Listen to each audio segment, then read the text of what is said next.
strobe. It can be strobe and different colours. Welcome to Chaitanya Charitamrita classes. Yes, not this London.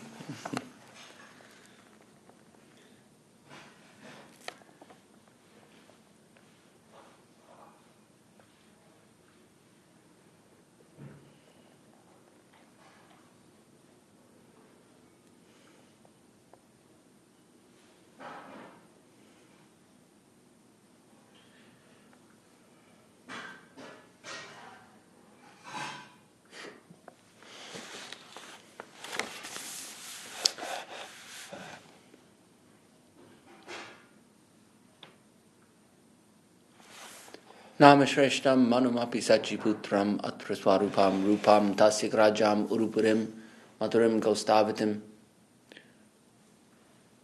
radhakundam girivaram aho radhika madhavasam prapto yasya pradita kripaya shri gurum tam natosmi.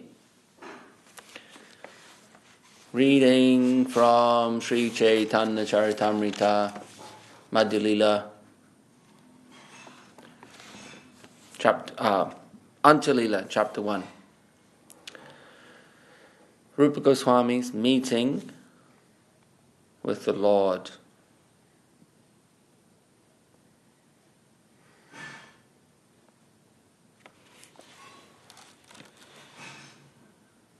I presume it's broadcasting. We'll begin. After writing this verse on a palm leaf, Rupa Goswami put it in his thatched roof and went to bathe in the sea. So we're in chapter 1, verse 80.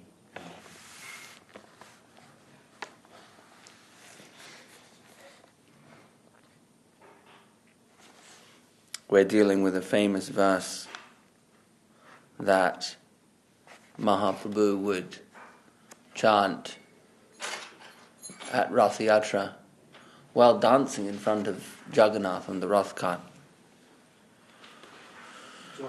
Jai Srila Gurudeva Ki Jai. So Mahaprabhu would chant this verse. Ya Kumara Harasa Eva Hi Varastha Eva Chaitra Kapas Te Kamilita Malati Surabhyaha Prodhaha Kadambani Laha Sa Chaivasmi Tatapi Tatra Surata Vyaparadila Vidho Reva Rodhasi Vithasi Taru Thale Chetaha Samut Kantate. That very personality who stole my heart during my youth is now again my master. These are the same moonlit nights in the month of Chaitra, the same fragrance of malati flowers, and the same sweet breezes are blowing from the Kadamba forest. In our intimate relationship, I am also the same lover, yet still my mind is not happy here. I am eager to go back to that place on the bank of the Reva under the Vithasi tree. That is my desire. So this is a poem not particularly about Radha and Krishna. So no one could understand it. Mahaprabhu is reciting this poem. It's like a love poem. And while dancing ecstatically in front of Jagannath, no one could understand it except Swarup Damodar. He could understand it, being in tune with Mahaprabhu's spiritual frequency. Swarup Damodar and Mahaprabhu were both in tune in terms of spiritual frequency, we can say. And others will have difficulty tuning in to that frequency, to understand exactly the meaning of Mahaprabhu's chanting of this verse while dancing in the Rath Yatra. But then Rupa Goswami comes along, and he writes this verse. Priyaha soyam Krishnaha sahachari kurukshetra militas tataham sa radha tad idam ubhayoho sangama sukam tatyapi antaha kelan madura murali panchamajuse Mano me kalindi pulina vipinaya sprihayati.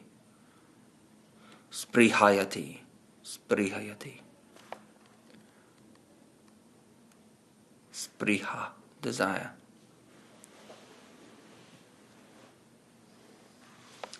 My dear friend, now I have met my very old and dear friend Krishna on this field of Kurukshetra. I am the same Radharani, and now we are meeting together.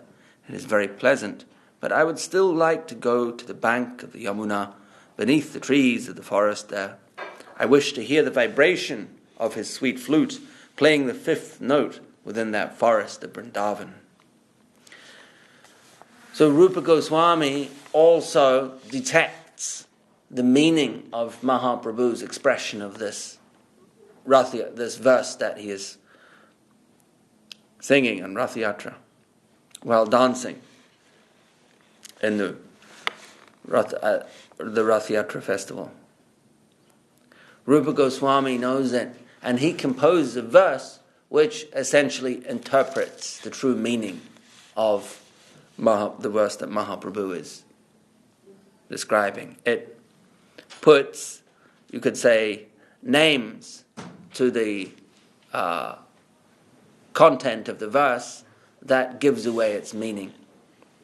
So it's the same theme of a lover meeting their old love, two lovers meeting in a situation that is different than the place of their original connection. And one is longing for a return to that original scenario. And so Rupa Goswami has put in the same thing, changing the wording a little and putting in the names of Radha and Krishna and the place of Kurukshetra, the places of Kurukshetra and Vrindavan. Vrindavan being the original place of the pastimes, and Kurukshetra being the place where they meet. And Radharani is saying this verse, wishing that she could take Krishna from Kurukshetra back to Vrindavan, where the Aishwarya of Kurukshetra, and even if we want to go a little bit deeper, the Svakya, because you say Madhura Ras does exist in Dwarka. Dwarka has Madhura Ras, but it's not of the intensity. It's not as developed as Vrindavan, because it's known as Svakya Madhura Ras. So it doesn't have the edgy intensity of the Vrindavan Madhura Ras. Can't compare in that on that level. So Srimati Radharani is longing for a return to what only the Vrindavan environment, the Vrindavan mood can offer. So Rupa Goswami has interpreted Mahaprabhu's verse and rewritten it. And he's taken that, he's written it, at that time they would write on the palm leaves. So he's written it on the palm leaf and he's tucked it into the thatched roof of the hut he's staying at with Haridas Thakur, while he was away bathing in the sea. Who comes along but Sri Chaitanya Mahaprabhu? Says, well, what's this in the roof?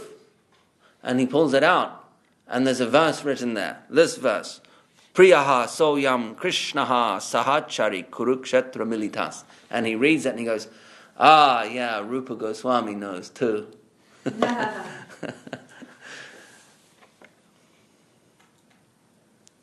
And then Mahaprabhu brings along, next time, he brings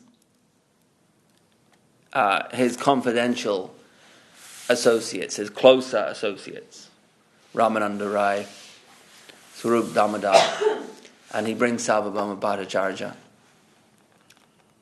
And he is exposing them or introducing them to the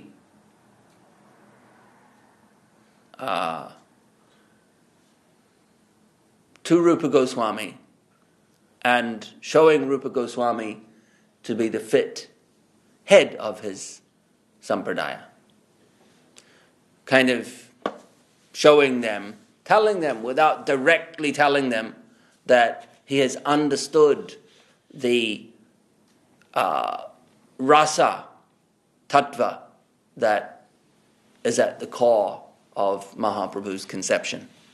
And he is a fit recipient to receive that. He is a fit recipient and a fit person to reproduce that, which has, of course, was being done exactly at this time, as Rupa Goswami is writing his Lalita Madhava and Vidagdha Madhava, and verses from those compositions are being introduced, shown to, presented by Mahaprabhu. He's basically encouraging, coercing Rupa Goswami into showing his brilliance to Mahaprabhu's core group so that they can appreciate his eligibility to carry on the Sampradaya. Not as a figurehead. I said, yes, that was a wrong word. Figurehead means a person with official position but doesn't carry actually much weight, so that was an incorrect term. But the actual head of the Sampradaya. Yes. Because Swarup Damodar also understood that verse, and Yeah. he didn't compose that, but the other sloka. But why did Mahaprabhu choose Rupa Goswami over Swarup Damodar? Swarup Damodar also understood it and had the same level of, and was a lot closer to Mahaprabhu. Well, he chose Rupa Goswami specifically, I don't know. In the end, so why it's the will of Mahaprabhu to do so. Mahaprabhu could choose anyone. Rupa Goswami is Rupa Manjari. Sure, there's so many other... Gurudev talks about this in places, that there are so many other fit persons, you could say. And Rupa Goswami, in that sense, was a little junior. He was a little bit younger. Not much younger, a little bit. Few years. 7, 8, maybe 8, 9 years, 10, 8, 9 years younger than Mahaprabhu. But he was junior in the sense that he had come along later. He hadn't grown up with Mahaprabhu. Swarup Damodar had known Mahaprabhu in Navadvip. For how long, I don't know. Did he know Mahaprabhu in his childhood? I don't know. I don't think he features much in the childhood pastimes of Mahaprabhu. But he was around long. There was Gadadhar Pandit, the childhood friend of Mahaprabhu. But Rupa Goswami came along later, quite a lot later, and then he joined as almost like a bit of a newcomer to Mahaprabhu's group. But Mahaprabhu gave him his full potency, empowered him infused him with his Shakti, as we heard during Rupa Shiksha, and as is being further confirmed now. So why specifically? Well, we could say it's the independent will, svatantra, of Mahaprabhu. He chose Rupa Goswami as a fit recipient. Now, logically, we can assume that he saw in Rupa Goswami the qualities and the eligibility, the fitness to perform such a task. But then, Swarup Damodar had his own task. Raghunath Das Goswami, who is the Prayojan Tatvaracharya, he was put under the charge of Swarup Damodar. So it wasn't as if Swarup Damodar was not deputed for any kind of guru-type service. And his own capacity was very intimate with Mahaprabhu. But yeah, you could say others were qualified, but Mahaprabhu did choose Rupa Goswami because of some special qualification for the appreciation, for the understanding, the comprehension, and the capacity to represent that. So Rupa Goswami has some special quality there that Mahaprabhu recognized.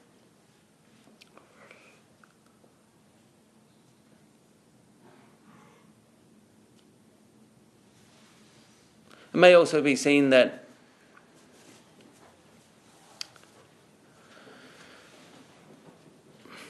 Mahaprabhu perhaps didn't consider Swarup Damodar so much a disciple, but more a contemporary. Whereas he sees Rupa Goswami as more of a disciple. So what normally happens is that the spiritual inheritance, the person, the spiritual figure will bequeath their spiritual inheritance, bequeath their spiritual property to a disciple rather than a peer.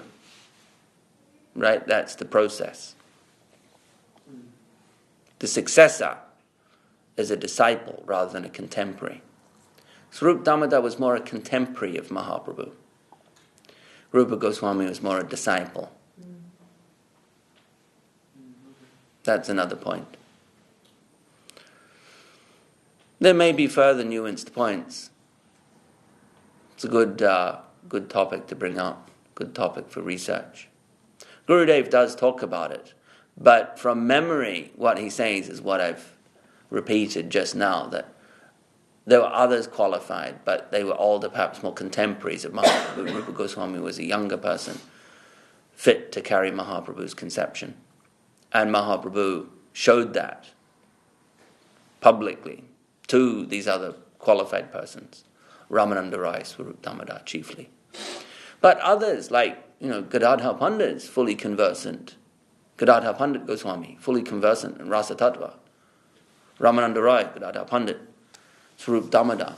All of these persons that are tasting the Madhura Ras. Jagarananda Pandit.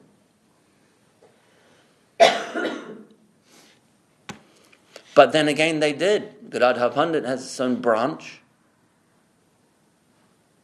with all his disciples, many disciples. As mentioned in chapter 7 of, I think it's chapter 7 of the Antya-lila, when Kaviraj Goswami is talking about how he came to write Chaitanya Charitamrita.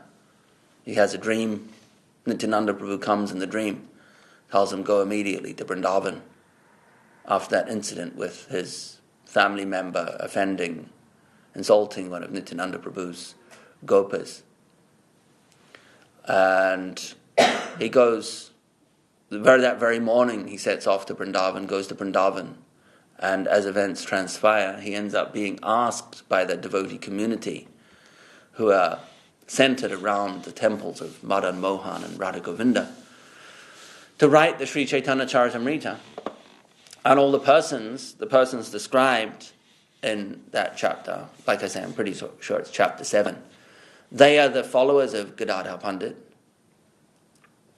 There's one via perhaps Bhugarbha Goswami, Ananta Acharya, and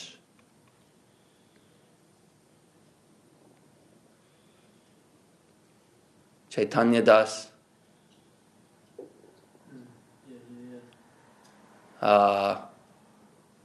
others. But the temple leader, the head priest of the Govinda Dev temple, he's a grand disciple of Gadadhar Pandit, and like the temple manager also. So these disciples of Gadadhar Pandit were carrying forth, holding prominent positions in the later generations of Mahaprabhu's followers, or the subsequent generations, living in Vrindavan with the Goswamis. Bhugarbha Goswami was a direct disciple of Gadadhar Pandit. So, although Mahaprabhu did give official charge to Rupa Goswami to carry forth his conception, it's not that others didn't act as gurus, whether it be Shiksha or Diksha Guru. In Gadadhar Pandit's case, Diksha Guru and Shiksha. But the chief figure was Rupa Goswami.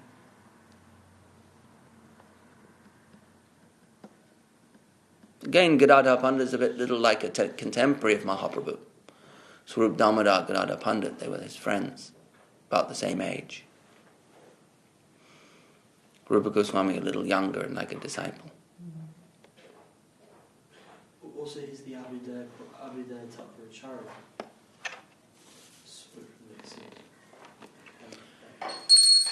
Well, yeah.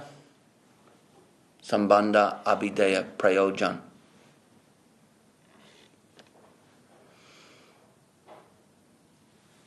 Abhidaya is the process of sadhana bhakti. Sambandha Gyan, but there's no Abhidaya without Sambandha first. And Abhidaya is pointless if we can't reach Prayojan. They're all as important as one another.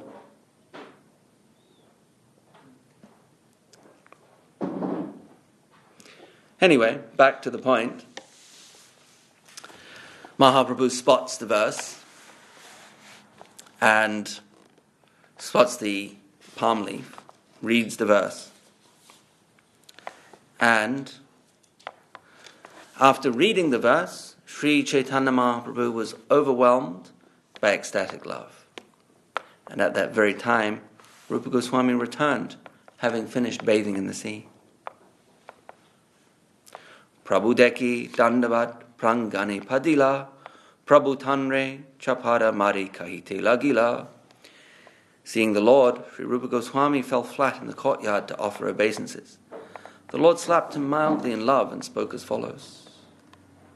Gudhamora hridaya tune janila kemane, eta kahi rupe kaila dridha alingane. My heart is very confidential. How did you know my mind in this way? Jai Sri Chaitanya Mahaprabhu.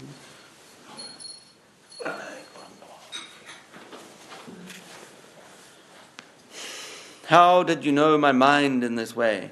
After saying this, he firmly embraced Rupa Goswami. Say sloka lana prabhu swarupe dekaila swarupera parikshalagi tanharil pujila.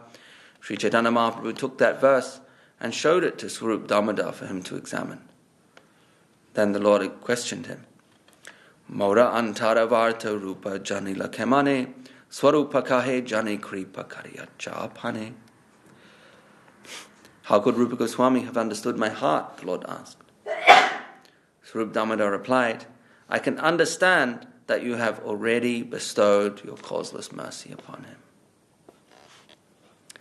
Anyata e arta kara nahi haya jnana, tumi purve kripa kaila kari anumana. No one could otherwise understand this meaning. I can therefore guess that previously you bestowed upon him your causeless mercy, which is correct, previously at Prayag. As Kaviraj Goswami says, Shakti, he infused the heart of Rupa Goswami with spiritual energy. Prabhu kahe inho amaya prayage melila, yogya patra jani in hayamura kripatahaila. Sri Chaitanya Mahaprabhu replied, Rupa Goswami met me at Prayag. Knowing him to be a suitable person, I naturally bestowed my mercy upon him. Tabe Shakti Sanchari Ami Kailun Upadesh Tumi Ha Kahiyo Ihanya Rasiravishesh. I thereupon also bestowed upon him my transcendental potency. Now you also should give him instruction. In particular, instruct him in transcendental mellows. So Mahaprabhu not only introduces Rupa Goswami as someone that he's bestowed his mercy upon. And I guess this is the reason, as we said, Mahaprabhu saw him as a fit candidate. You say, why did Mahaprabhu see him as a fit candidate? He did. I don't know the very primordial origins. Well, is Rupa Manjari. Surely Rupa Manjari is a fit candidate. Why is he Rupa Manjari? How far back do you want to go? Anyway,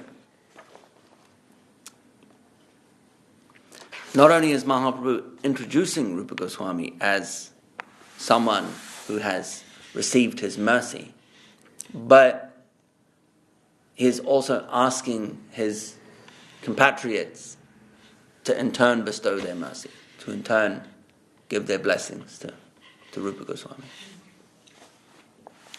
Swarupa kahe yate e sloka dekilun tumi kariyacha kripa tavanhi janilu.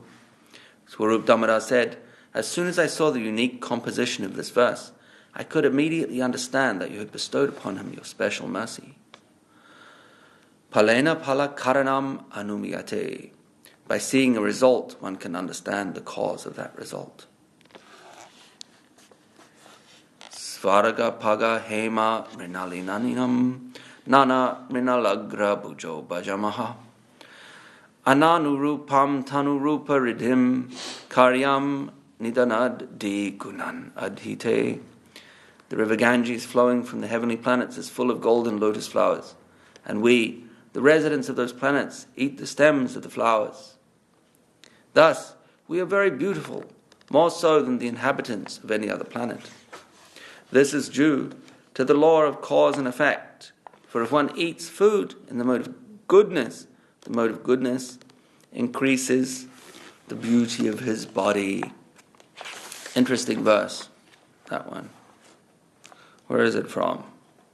What does it say? No. Prabhupada goes on to talk about how the current leaders of society are consuming liquor and eating meat. They're drinking liquor, which is so polluted and sinful. Naturally, drunkards and meat eaters develop a degraded mentality in the mode of ignorance. He talks about the various gunas. So everything falls into one of the three gunas, or a mix of various gunas. But often there's a predominance of one guna. So the point in this being that gunan, as the verse says, gunan adhite, one obtains or inherits the qualities of that which they consume. The lotus stem, the residents of this planet, Svarga, means a heavenly planet, eating the stems of the golden lotus flowers. It's quite an imagery, actually. Lotus stem, you can actually buy them still. You can go to Chinese shops and you can buy the lotus stems and the lotus seeds. I'm sure they're not of the same quality as these golden lotuses mentioned in the verse. They're eating them in Swargaloka. So they contain very concentrated sattva gun. The quality of sattva gun is concentrated there. So the verse is saying that those residents are talking about their own diet. And they're saying that we're eating these lotus stems and they're making us very beautiful and handsome because we're eating this pure sattva gun substance. The lotus flower is considered highly sattvic, very refined quality of sattva gun. So they're eating these lotus stems and they're inheriting this quality. So they become very beautiful as a result of their very sattvic diet, certain things. So there's a tip out there for anyone that's looking to improve their physical beauty. Go find some lotus stems, get them into you. So it's not just an imagery. It's not allegorical at all. No, it's not. No, it's telling you that if you eat food that is very sattvic, then your body and mind, of course, because your mind is influenced by diet as well, becomes very what's the word here? Tanu rupa ridhim, an abundance of bodily beauty. In other words, that's how it's been translated. In other words, very beautiful. I remember there's a verse in the Srimad Bhagavatam where it talks about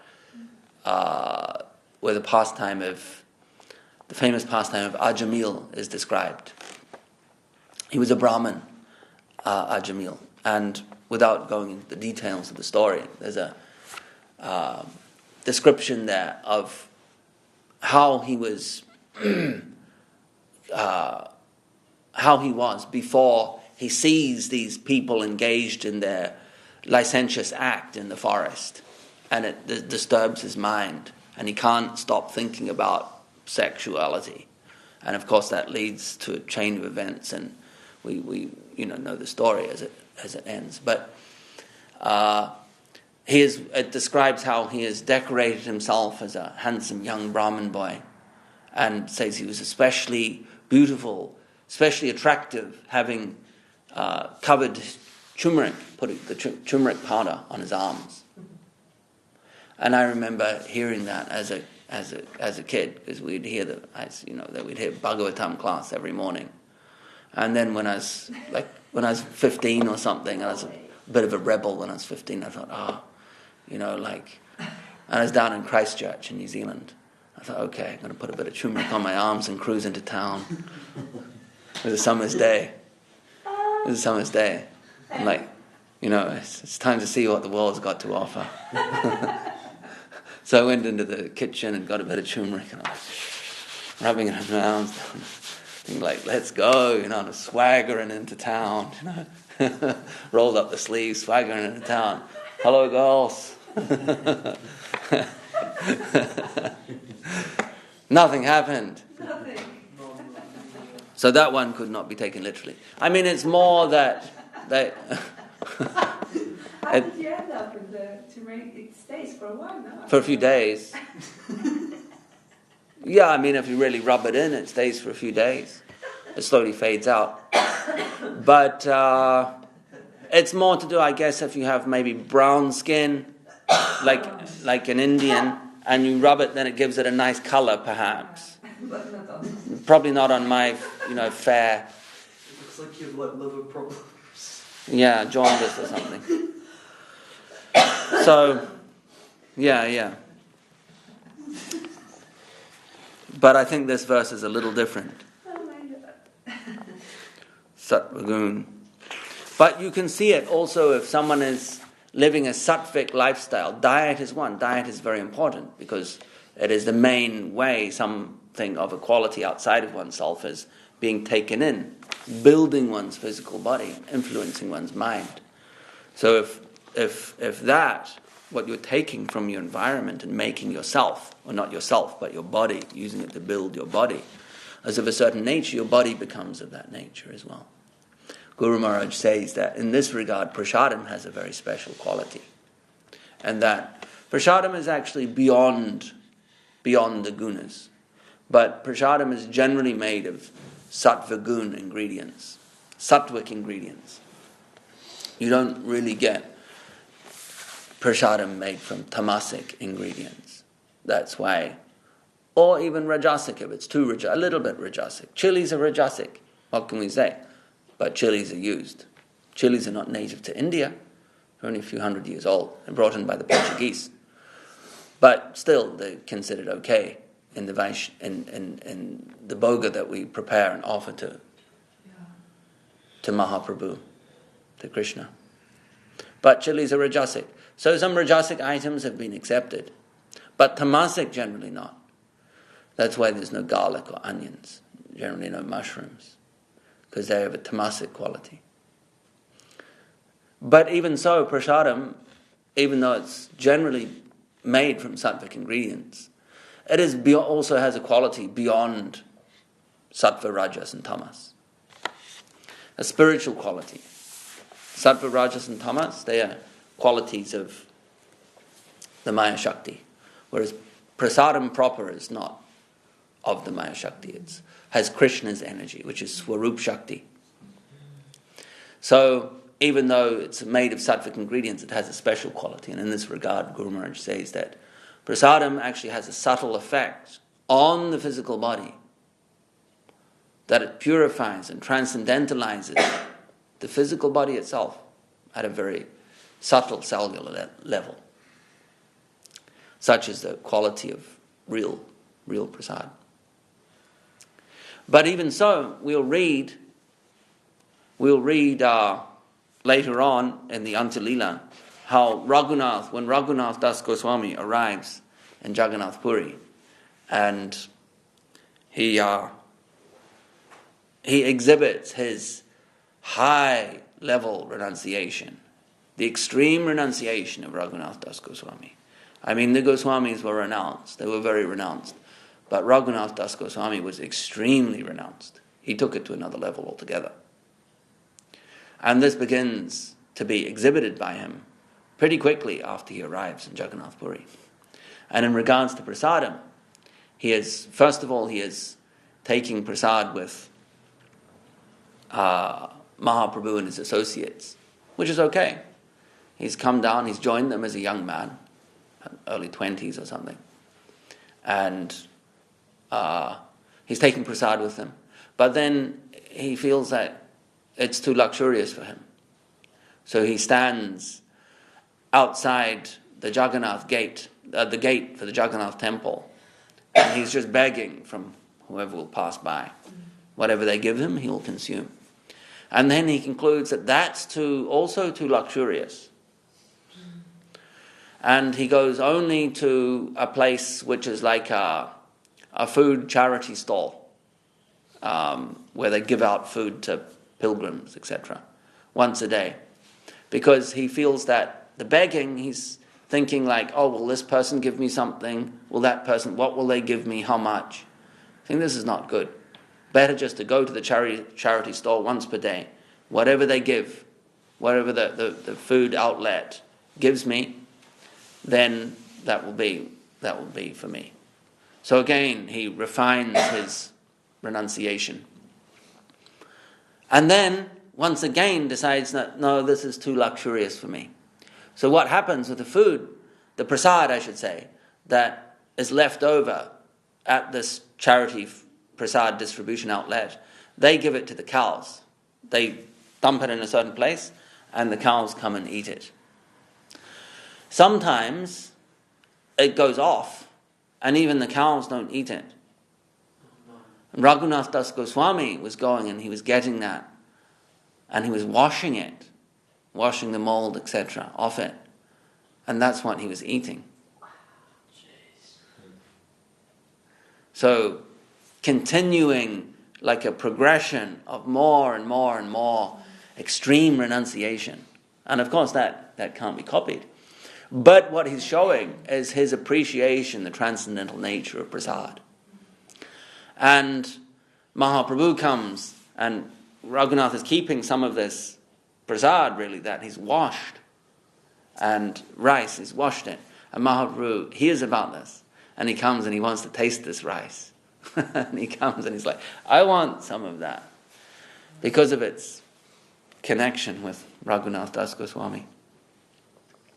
But that's the special quality of prasad beyond sattva gun, even though it is made on the most part from sattvic ingredients. Unless it's got too much oil or chili in there. That's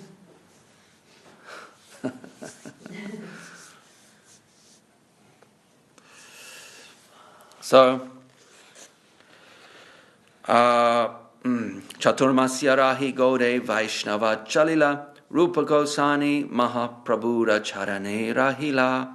After the 4 months of Chaturmasya, which are the months listed here, Shravan, Bhadra, Ashwin and Kartik, all the Vaishnavas of Bengal returned to their homes. But Srila Rupa Goswami remained in Jagannath Puri under the shelter of Sri Chaitanya Mahaprabhu. Charane Rahila. Mahaprabhura Charane Rahila. Very nice. Remained in the shelter of Mahaprabhu. Rahila? Rahila. Remained. Charane. Lotus feet. It said he remained at Mahaprabhu's lotus feet. Mahaprabhura Charane Rahila. Ekadina Rupa Karena Nata Kalikana Achambita Mahaprabhura Haila Agamana. One day, while Rupa Goswami was writing his book, Sri Chaitanya Mahaprabhu suddenly appeared. Sambrame Dunhe Ute Dandavat Haila Dunhe Alingiya Prabhu Asane Vasila.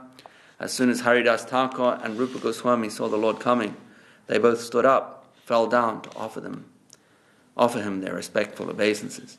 Sri Chaitanya Mahaprabhu embraced them both and then sat down. Kya punte lekha bali eka patra nila akshara dekhiya prabhu mane sukhi haila. The Lord inquired, "What kind of book are you writing?" He held up a palm leaf that was a page of the manuscript, and when he saw the fine handwriting, his mind was very pleased. Shri Rupera Akshara Yena Mukutara Panti Pritahana Karena Prabhu Aksharera Stuti.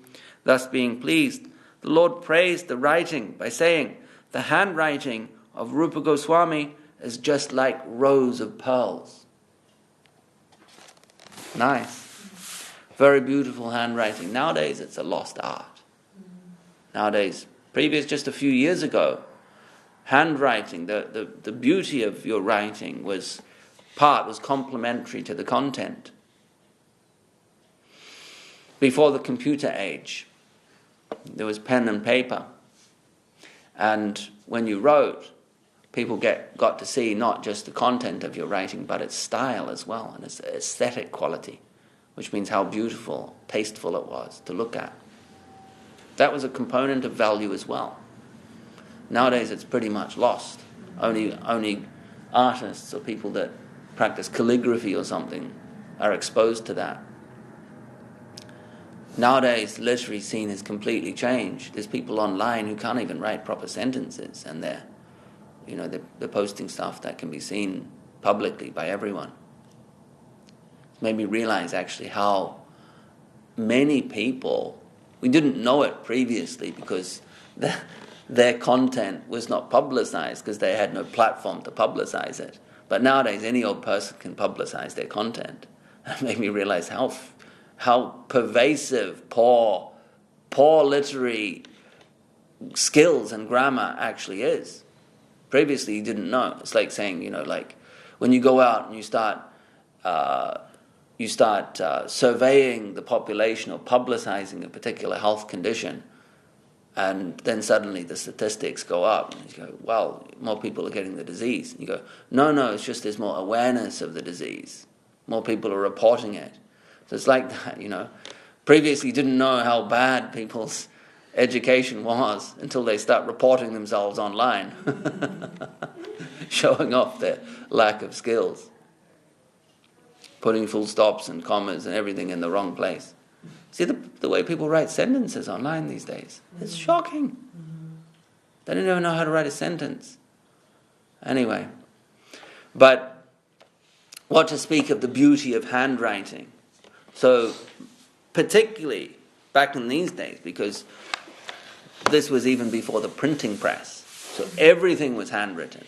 There was no mechanical printing. What to speak of anything digital? So when you received a book, someone had written it out by hand, taking who knows how long, days minimum, I'd imagine. And that book would be treasured. You would keep that book. And particularly if it was a spiritual book.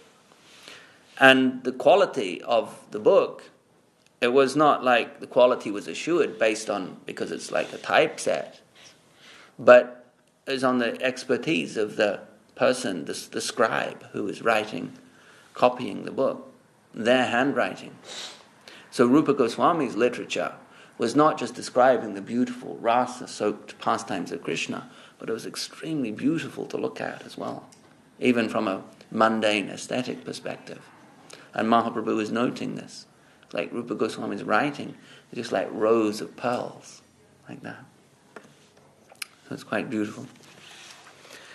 Well, reading the manuscript, Sri Chaitanya Mahaprabhu saw a verse on that page, and as soon as he read it, he was overwhelmed by ecstatic love. This is one of my favorite verses. Tunde tandavani ritim vitanute tundavali labdhaye kana krodha kadambane gatayate kane buribhyas priham chetaha prangana sangane vijayate sarvendriyanam kritam no jane janita kyadbir amritai Krishnati Varnadvayi. Beautiful verse. I do not know how much nectar the two syllables Krishna have produced. When the holy name of Krishna is chanted, it appears to dance within the mouth. We then desire many, many mouths. When that name enters the holes of the ears, we desire many millions of ears. And when the holy name dances in the courtyard of the heart, it conquers the activities of the mind, and therefore all the senses become inert. It's the actual power of the holy name when chanted without offense. So there we have it. Any comments, questions? What number of 99. Tunde tandavani ritim tunite tundavali lamte kana koda katambani gatayati karne buddhi vyaspriyam chaitaha prangana sangani vijayati sarvendriyanam kritam sarva indriya. And indriyas mean the subtle senses. So there's physical senses of the five bodies. Sometimes the physical senses are also called indriyas. But it also refers to the subtle senses which exist in the mind. There's a system called the chakra, system of chakras. It contains subtle senses. Speech, vision, sexuality, stomach, hunger, everything in the physical body is represented, or I should say the physical body is a representation of the anatomy of the mana, known in Sanskrit as manasa sharira, or manas sharira, which is but sharira means a sheath or a body, and mana means the mind. So it's made of light energy, or subtle, not light that is perceivable, but light that is imperceivable to the physical senses because it's of a finer vibration. But from that mind, the physical body comes out, reflects what's going on in the mind. So the mind has a set of senses. And when we dream, when we eat food, when we dream or see beautiful things or whatever we do in dreams, that is we're in touch with the function of the indriyas, the subtle senses of the mind. So when this verse says sarvendriyanam kritam, it conquers all those indriyas. So all of one's sensual faculties, both physical and subtle, sarva means all of them, the collective, they're all conquered by the potency, rendered like numb because of the powerful impact of Shuddhanam, the pure name. Yeah. Jai Jai Sri Chaitanya Jai Nityananda Jai Advaita Chandra Jaya Gaura Bhakta Vrinda. Reading from Revealed Truth by Srila Bhakti Sundar Govinda Dev-Goswami Maharaj.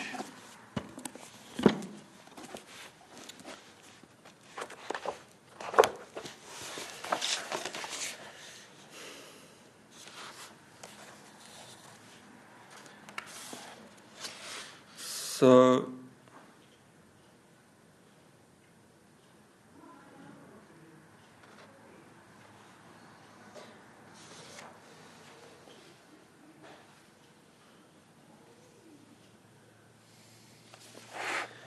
this is a chapter entitled Serving Under Proper Guidance, and the sub-chapter entitled Connecting with the Pure Flow. I think that's the one we're on. Hang on. Yeah. Atha Shri Krishna Namade Nabhaved Graham Indriyai. Again, we have the word Indriyai. We cannot see Krishna's divine form or hear his divine name. If we try to go to Krishna directly, overstepping the sadhu, we will never see Krishna's real form. We will only go down into the garbage of illusion again and again, sahajism. It is necessary to understand what the holy name of Krishna is and what it is not, if we actually want to chant the holy name, From our mundane position, we cannot understand Krishna, but he can reveal himself in our heart if we try to connect with him with love, affection, chastity and sincerity through the proper channel of his devotee. The holy name appears in this world as a transcendental vibration form of the Lord. And that transcendental vibration appears through the channel of Guru Parampara, through the heart of the Sadhu Vaishnav. Only a pure mood of devotion can inspire the holy name to descend. So if we connect ourselves with a devoted servitor of the Lord who has the pure mood of chanting, we can also come into connection with the Lord's holy name. If we can receive the holy name from our Gurudev and remember the mood and process in which our Gurudev and the great Vaishnavas chanted the holy name, then the holy name will gradually reveal himself in our hearts. On our own, we are not qualified to chant the Hare Krishna Mahamantra, but through the connection, inspiration, and guidance of the sadhu, the mood and qualification to chant the holy name, to perfectly chant the holy name, will come to us. Nice. Again, it's in a chord, isn't it? The Chaitanya Charitamrita and Gurudev's words. Guru Vani.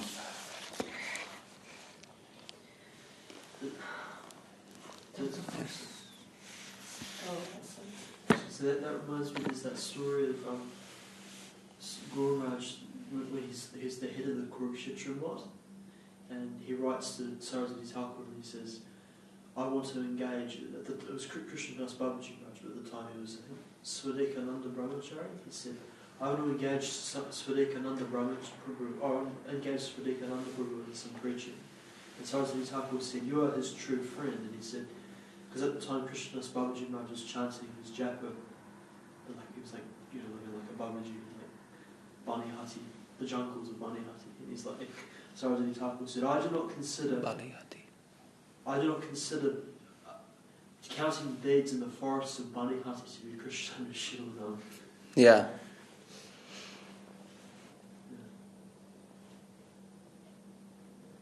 What was the point there? I'm not sure. I just reminded me of that. I see. Maybe that the chanting should be done under, not just received from a Vaishnav, but done under the direction of the Vaishnav. So if they're disciples of Saraswati Thakur, then it's not his direction to go and isolate oneself as a bhajananandi and chant copious numbers of rounds, but rather to do service and chant as a complement to that service. The service complements the chanting and vice versa.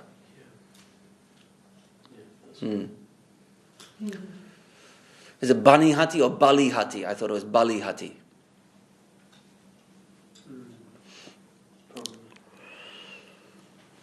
Yes. You would be his real friend if you were to take him, engage him in service. Preaching work. All right. Jai Srila Bhakti Sundar Govinda Dev-Goswami Maharaj ki Jai. Hari Haraya Nama Krishna Yadavaya Namaha. Hari Haraya Nama Krishna Yadavaya Namaha. Yadavaya Madhavaya Keshavaya Namaha. Yadavaya Madhavaya Keshavaya Namaha. Gopala Govinda Ram Shri Madhusudan.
Hari Bol. Jai Saparikada Sri Sri Guru Garanga Sundar Radha Giri Hari Ju Ki Jai. Jai Vishnu Pad Srila Bhakti Nirmala Charge Maharaj Jai. Jai Vishnu Pad Srila Bhakti Sundar Govinda Dev-Goswami Maharaj Ki Jai. Jai Vishnu Pad Srila Bhakti Rakak Sri Dev-Goswami Maharaj Ki Jai. Jai Vishnu Pad Bhagavan Srila Bhakti Saranta Saraswati Thakur Prabhupada Ki Jai. Shri Rupa Nuga Guru Varg Ki Jai. Namacharya Srila Haridas Thakur Ki Jai. Srila A.C. Bhakti Vedanta Swami Maharaj Prabhupada Ki Jai. Samveda Vaishnav Mandala Ki Jai. Samveda Bhakti Vrinda Ki Jai. Shri Chaitanya Saraswat Mat Ki Jai. Shri Chaitanya Saraswat Mat West London Ki Jai. Shri Harinam Sankirtan Ki Jai. Nitai Go Premanandi Hari Hari Bo.